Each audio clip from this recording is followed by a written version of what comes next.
आज अपन पढ़ रहे हैं सस्य प्रारूप के बारे में। जिस प्रकार भारत में बौद्धिक विभिन्नताएं पाई जाती है, यानी अलग अलग संस्कृतियों को मानने वाले लोग रहते हैं, अलग अलग क्षेत्रों में लोग रहते हैं।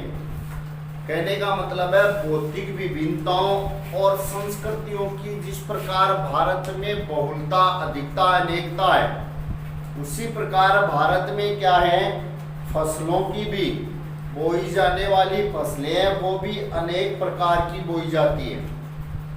जिस प्रकार हमारे देश में बौद्धिक विभिन्नताएं हैं, संस्कृतियां हैं, उसी के अनुसार देश में जो फसलें बोई जाती है वो भी क्या है, अलग अलग प्रकार की बोई जाती है। जैसे खाद्यान्न फसलें बोई जाती है, रेशे वाली फसलें बोई जाती है, या सब्जियां हैं, फल है, वो बोए जाते हैं, मसाले हैं। तो कहने का मतलब है फसलों का प्रारूप भी अलग अलग है। सस्य प्रारूप का मतलब अलग अलग प्रकार की बोई जाने वाली फसलें। भारत में 3 सस्य ऋतुएं पाई जाती है। कितनी है? 3। तीनों के नाम है रबी, खरीफ और जायद। सबसे पहले है रबी की फसल।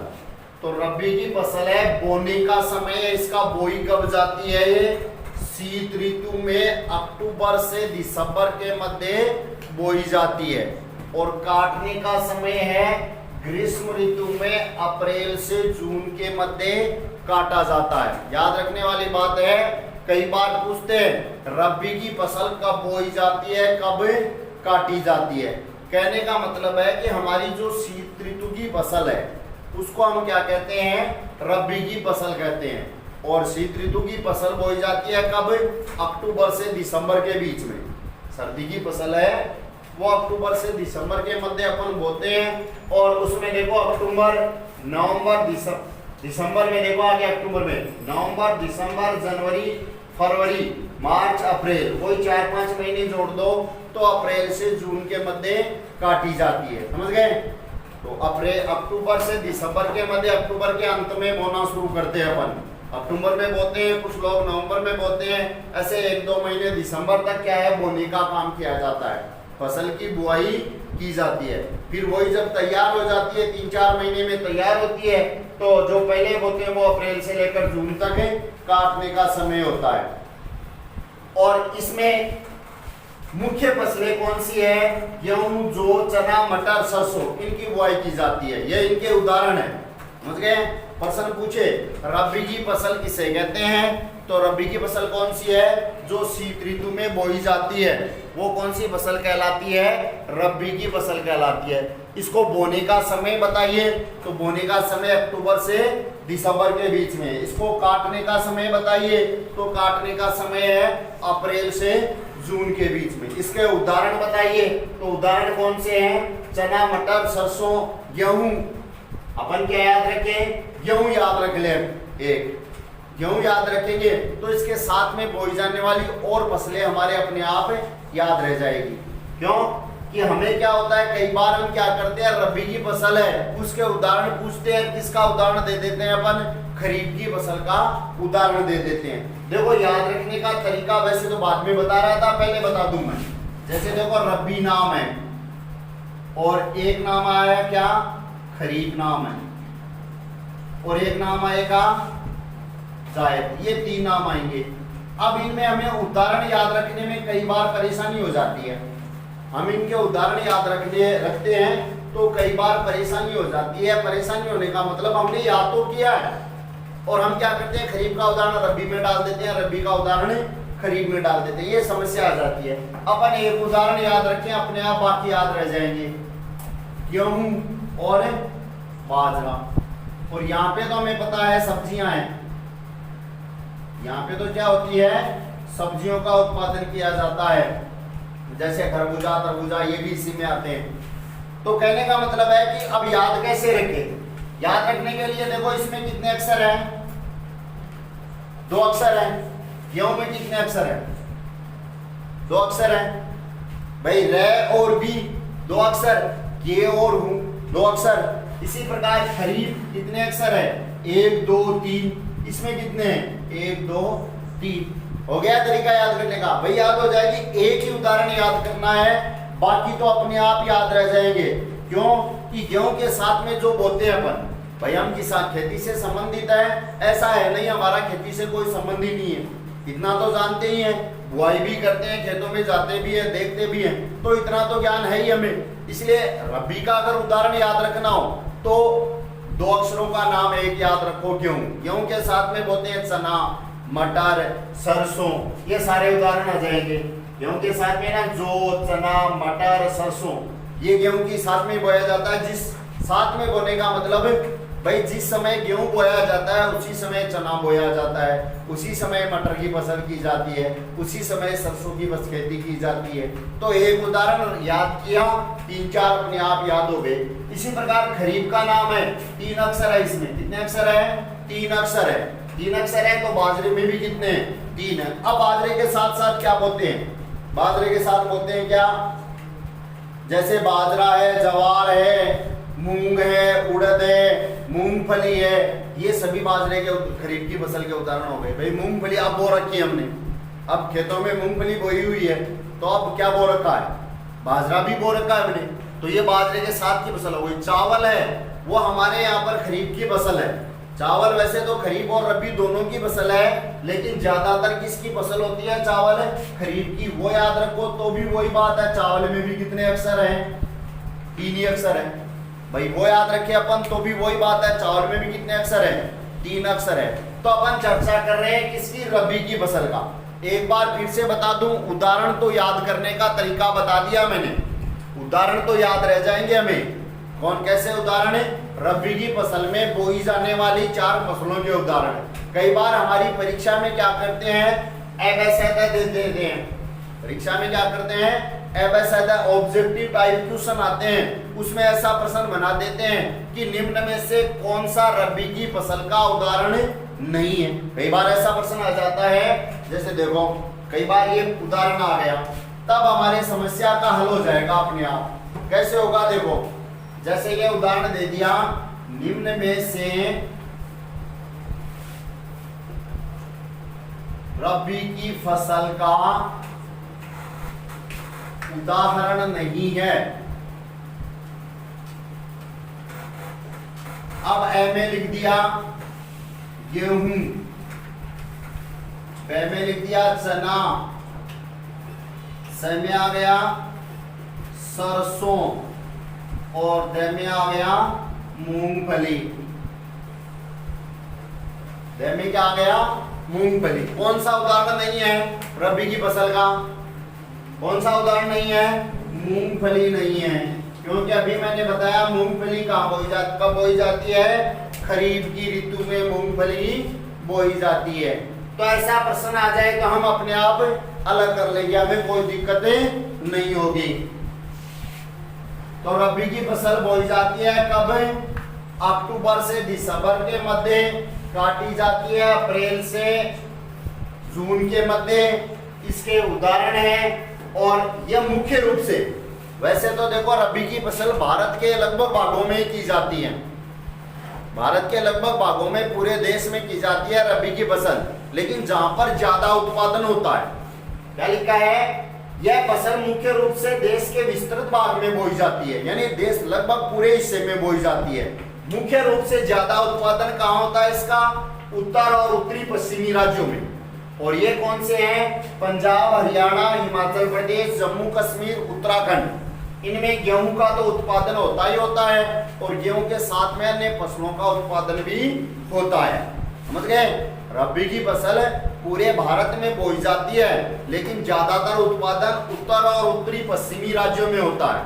और ये कौन से है? जम्मू कश्मीर है, उत्तराखंड, उत्तर प्रदेश, पंजाब, हरियाणा, हिमाचल प्रदेश। इनमें गेहूं की पैदावार भी होती है, और गेहूं के साथ में अन्य रबी की फसलों की पैदावार भी खूब होती है। एक नीचे लाइन लिखी है कि शीत ऋतु में पश्चिमी विक्षोभों से होने वाली वर्षा इस फसल के लिए लाभदायक है। सर्दी की ऋतु में जो वर्षा होती है, हमारी स्थानीय भाषा में जिसे हम क्या कहते हैं? मावठ कहते हैं। क्या कहते हैं?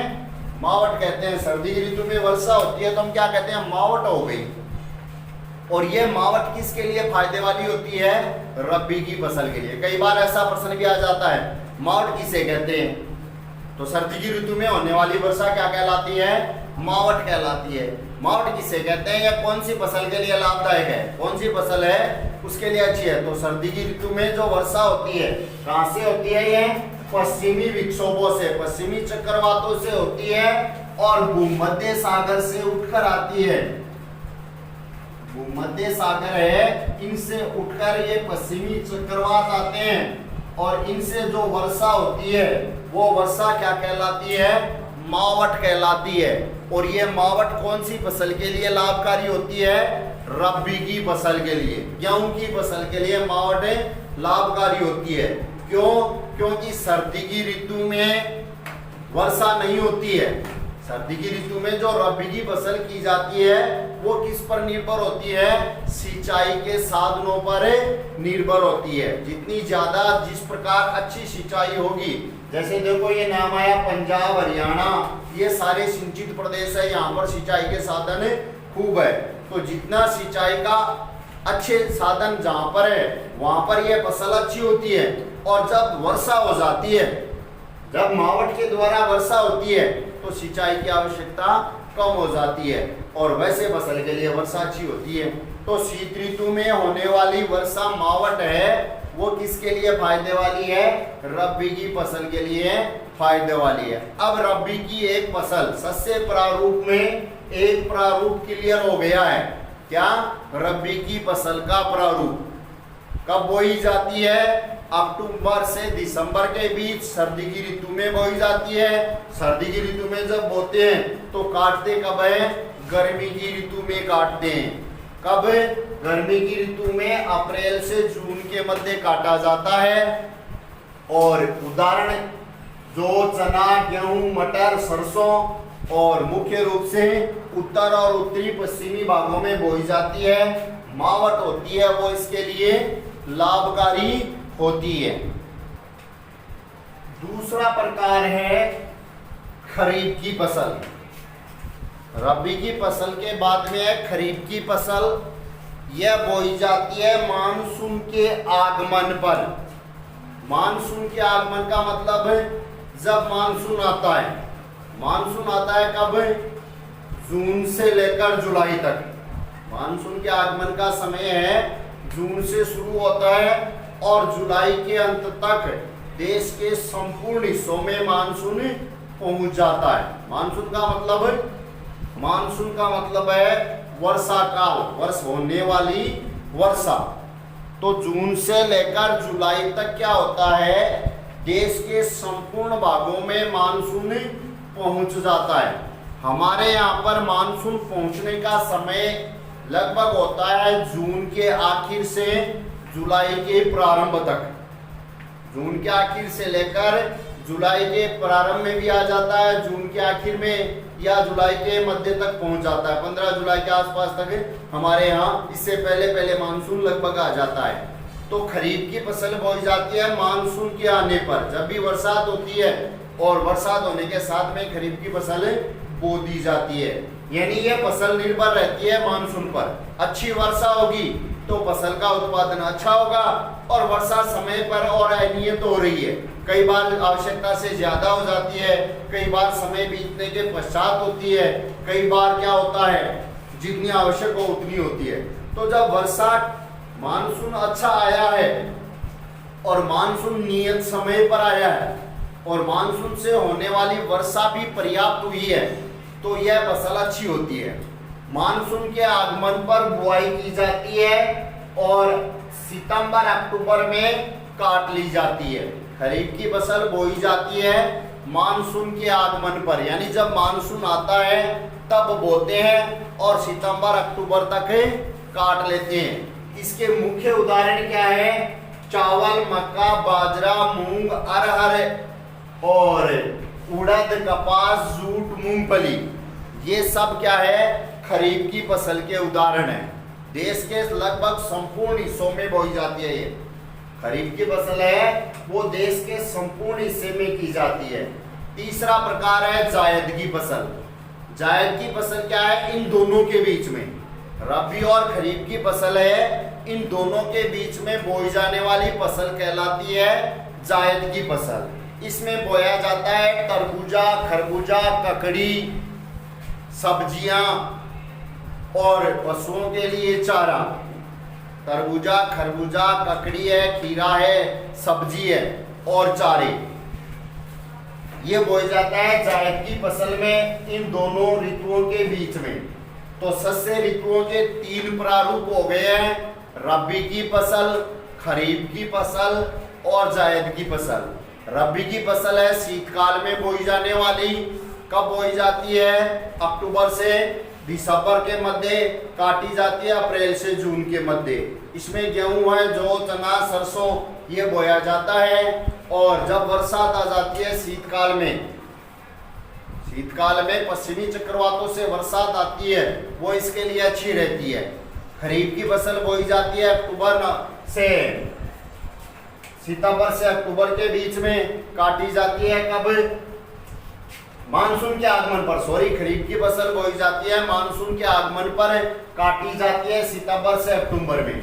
चावल है, बाजरा है, मक्का है, मूंग, अरहर, ये इसके उदाहरण हैं। जायद की फसल दोनों के बीच में, रबी और खरीफ की फसल के बीच में जो 1-2 महीने का समय रहता है, उसमें क्या किया जाता है? जायद की फसल बोई जाती है। इसमें सब्जियां, तरबूजा, खरबूजा, ककड़ी ये बोया जाता है। नीचे देखो 2 मुख्य बातें और लिखी हुई है।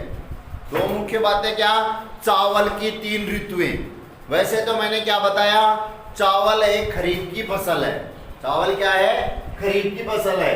यानी देश के लगभग हिस्सों में चावल बोया जाता है खरीफ की फसल के समय में। लेकिन कुछ हिस्से असम, पश्चिमी बंगाल और उड़ीसा, धान का मतलब है यहाँ पर चावल। यहाँ पर क्या लिखा हुआ है? धान लिखा हुआ है और ये कोष्ठक में चावल लिख दिया मैंने, तो धान का मतलब है चावल। तो असम, पश्चिमी बंगाल और उड़ीसा में चावल की 3 फसलें होती है। उनके नाम है ओस, अमन और बोरो। याद रखना, कई बार पूछ लेते हैं चावल की 3 किस्मों के नाम बताइए, 3 फसलों के नाम बताइए। तो यहाँ पर वैसे तो चावल होता है खरीफ की फसल में। और एक बात और लिखी है, गन्ना एक वार्षिक फसल का उदाहरण है। यानी गन्ने की खेती साल में एक बार ही होती है।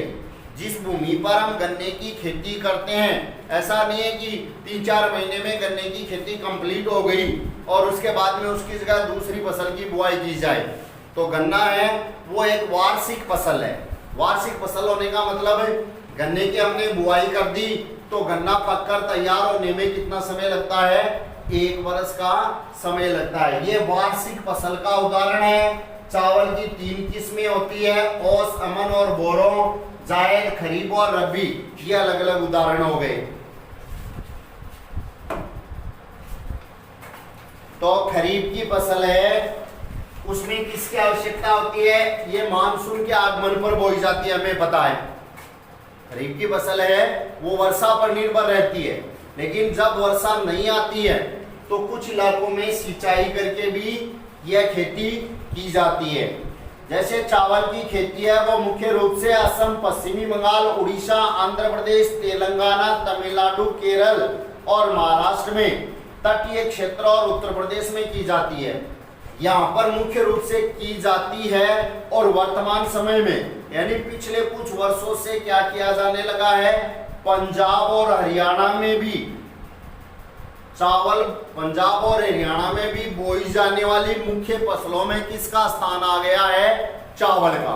पिछले कुछ वर्षों से चावल है उसका उत्पादन पंजाब और हरियाणा में भी अच्छी मात्रा में किया जाने लगा है। एक नाम लिख रहा हूं बोर्ड पे, हरित क्रांति। वैसे इसकी खास बात बताई जा रही है। कब की बात कर रहे हैं अपन? 1967 और 68 की। कब की बात हो रही है? 1967 और 68 की। 1967-68 में क्या हुआ था? हरित क्रांति आई थी। हरित क्रांति का मतलब क्या है?